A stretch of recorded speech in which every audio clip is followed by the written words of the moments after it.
Makaon ba ang itik or pato?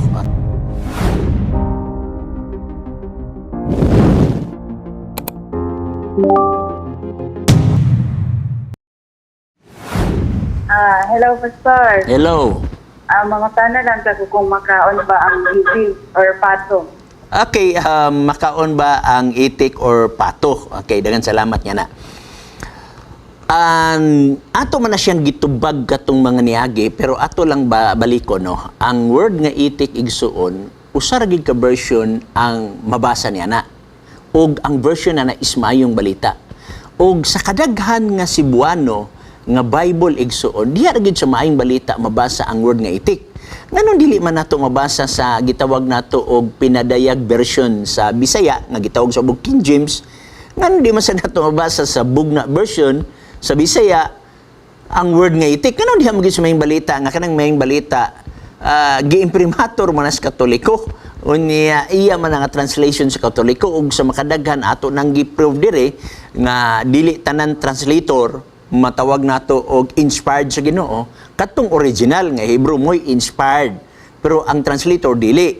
Pero kung imong tigumon ang tanan nga mga version sa balaang kasulatan, kung mo-prove ka sa mga dili Pilipino adto kas Amerikano, unsaon nimo pag-prove nga ang word nga itik dili makaon nga ang in English sa itik duck man. Unya bisag asa nga version di makakabasaan ang word nga duck. I don't know kung napabay version nga wala na ko babasa mahitungod sa Leviticus 11:18 kay Leviticus 11:18 man na. Kay sa akong pag-utingkay ngadto nako sa National Bookstore ni adto nako og government library wa gyud ko kabasa igsuon og English nga Leviticus 11:18 nga naa diha ang word nga duck, wa gyud duck. So therefore dili ta mo akusar nga ang itik dili makaon kay ang word nga itik inigkakwan ana mao man ang patok o ang pato is duck, wala may duck, no? Usahay ang uban mo pangatarungan nga pamili ko na sa swan, wa man siya nag-ingon nga ang swan dili makaon. Unya kung imong tan-awon ang version sa makadaghan nga version igsuon, kung you try to research sa internet, baga sa translator igsuon moingon nga owl na siya. Okay? Nay daghan nga mga version nga naghisgot og owl na siya igsuon.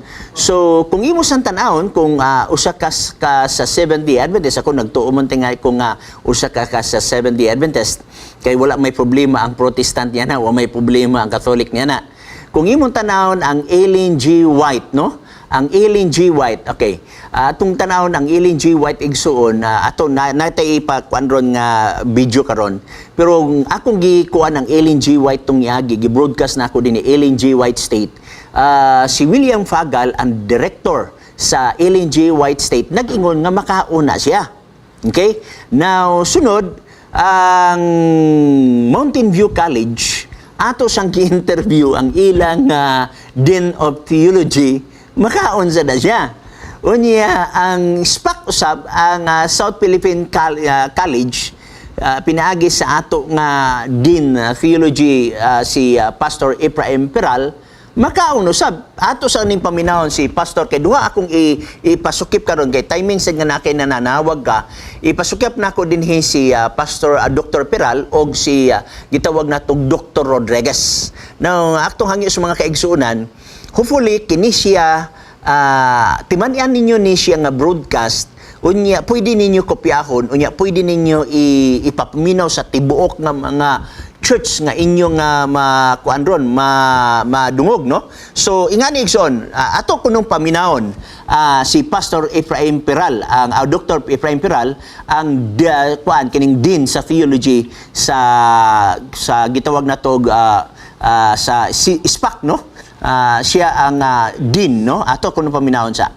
So, welcome Dr. Peral, ang imong pangabring statement palihog. Gikalipay nako ang pribilehiyo nga gihatag nga diin makashare ko ni ining Hope Radio alang sa paghatag og dugang pagpatin-aw may kalabot na sa issue sa diha sa Leviticus 11:18. Unang-una, ato klarohon nga usa sa mga gibasihan ng ginato, pinakalikon nga basihanan mao ang Biblia. Kung ato tanawon, Pastor Baclaris, okay, kung atong tanawon, ang uban nga mga mananap adunay timailhan nga direktang gisulti Okay. sama sa mga nastubig na hindi sukapay. Katong tagup-atong tiil, dapat buak ng kung nagapangusap sa ginaon. So, di na siya inevitable kay clear na kayo. Apan diha, may tungod sa mga langgam, gi-enumerate lang ang pwede makaon o gi-enumerate ang dili pakaon. So, bahin ini sa akong pag-usisa, wala ni mahimong dako nga kontrobersya sa mga Hudiyo nga nagsunod ini or else ila sa gi-clarify ni nga unsa magyuti mailhan. Pero sila gyatagan og intelihensya sa Ginoo aron sa pagsabot unsa ang mga mananap sumala sa gi-enumerate ang pwedeng ipakaon o mga langgam na ipakaon o mga langgam na dili ipakaon. Usa sa mga posisyon nga ato ang tan-awon diha sa gitawag og translation. Kung imong tan-awon sa mga translation, halos nag-translate sa Leviticus 11:18 kanang gitawag og tinsimit diha, halos tanan nag-translate sila owl. Gawas lang sa pipila nga nag-translate og itik or swan. Okay. Pipila lang. So majority sa mga scholars nag-favor sila sa owl. Sunod, ang mismo na Biblia na gigamit sa mga Hudiyo nga din sila nag-translate gikan sa Hebrew nga to sa English. Kana na Biblia nga gigamit sa mga Hudiyo diha sa English nag-translate sa Tinsimit nga mao gyapon. Okay. Swan. Okay. Labi na ng Tanak nga Biblia, Takna. Tanak nga translation. Hebrew to English na. Sunod, usa sa mga posisyon na gikuptan sa mga Hudiyo, ila kining gilatid sa kanhi nga mga sinulat, nga ni naanana nakuptan kining gitawag og Mishnah. Nailhan nato ang gitawag Mishnah. Ug unya naay gitawag og Gemara. Pagkumbayan ni anang duha mo na siya gitawag Talmud. Okay. Diha sa Mishnah sa 3 versikulo 6 sa Mishnah, diklaro nag-ingon, a bird that seizes food in its claws is unclean. Mga kuko sa iyahang tiil, dingan niya is unclean. O nagpadayon, dengan one which has an extra talon, kining a crow, and the skin of whose stomach can be peeled is clean. So kanang na ay gitawag og kining tutunlan, kanang bubunlan sa iyahang pagkaon, ug niya naapoy gitawag nato batikulon nga kanang mapanitan nimo, kanang batikulon imo nang kanang can be peeled, imo bitang mapanitan, ingon niya is clean. Okay. So, gi-identify mismo sa Mishnah ang characteristics sa mga langgam na gi-consider na clean o unclean. Okay. So, na sila gitawag ng mga kosher birds. Kosher, kaya mga kosher, pasado o okay. Mao ni siya. This includes chicken, duck, goose, pigeon, quail, and turkey. Napil ba diha ang swan or swan? Mao naman ang kanang duck, goose, pigeon. Family na siya. Mao naman, mao na sila nga pamilya. So laktod Doc, ang imo nimong ibot pasabot base sa kinaiya sa Mishnah nga ang Mishnah thinking na sa mga Hudiyo o ang Biblia nakasulat diya sa mga Hudiyo nga pangunahuna, but ba nimo ipasabot nga ang mao nga itik base niya na nga punto sa Mishnah makaon siya. Appeal siya. Niya pa gina, Okay. Jewish appeal siya. Sa Jewish Encyclopedia, Volume 6, page 111, nagingon, unang qualification sa mga langgam na pwedeng kaunon, una, they must not birds of prey. Buot pasabot, dili sila manggagit. Manggagit, okay. O, dili, ang ilang ginakaon, dili lang ginagagit. Dili mo biktima og laing animals or O, nga manggagit. Okay. O. Sunod, dili, kanang naay pagkaon nga kining ikitsa sa air, Okay. ugo niya, ilang salon dito niya, ilang na yung tunlon dito, dili na mo'y characteristics.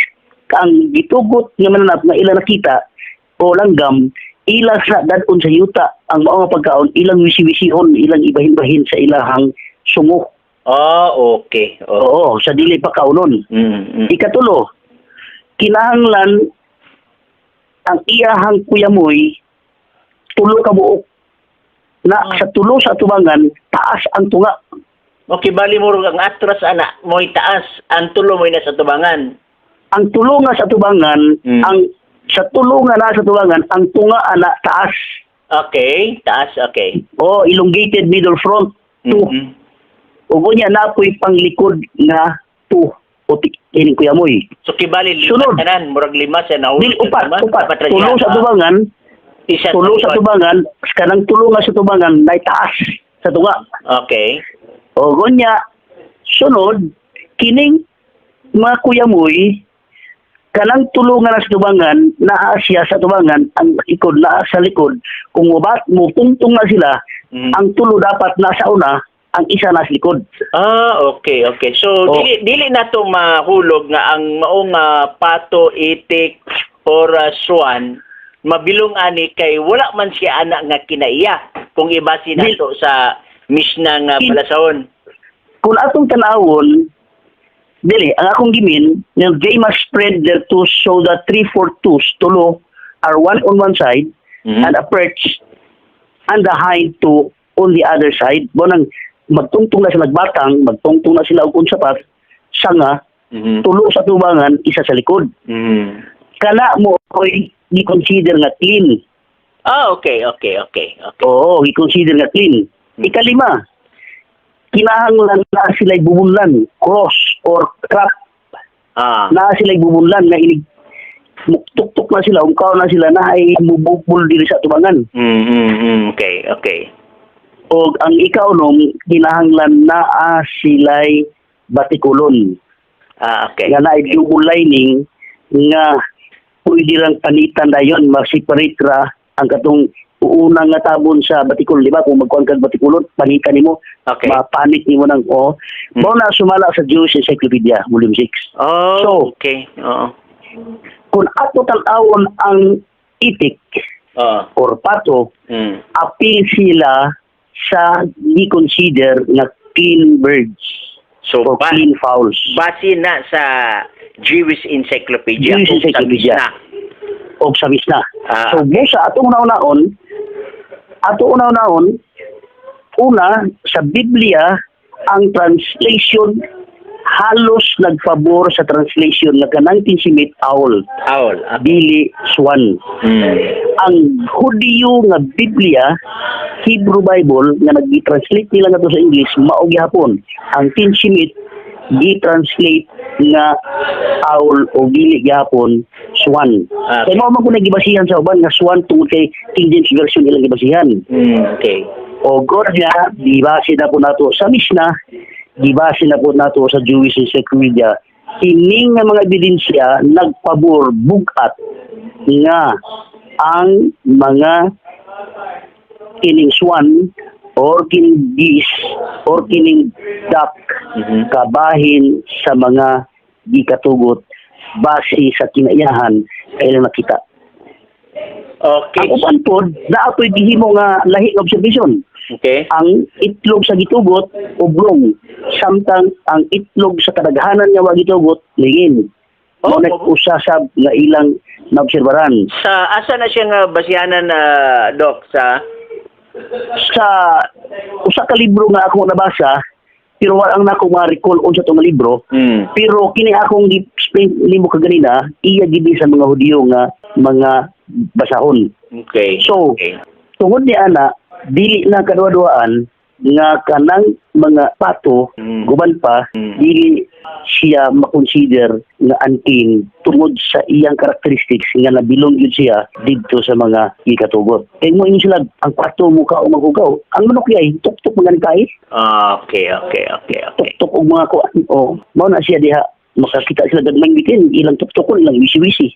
O, mao na siya ang characteristics nga ila sa isang kuan-kuan sa ilahang gining sungo ang ila pagkaon mo na nga dili na naglupad sila itsan yung pagkaon dito sa ilang paglupad ila lang gikaon dito gitulon nila dito samtang naglupad di na siya ibutang sa nila sa bus kisa ba nila wisisihon ang ila pagkaon bahin ba nun sa nila so i-evaluate nato ang mga rason o characteristics nga gipadayag mao na ang kosher birds. Sumala pa sa misna, nag-include siya chicken, duck, goose, pigeon, quail, kanang buntog, o turkey. Kanang turkey mo na siyang pabo. Pabo. Okay.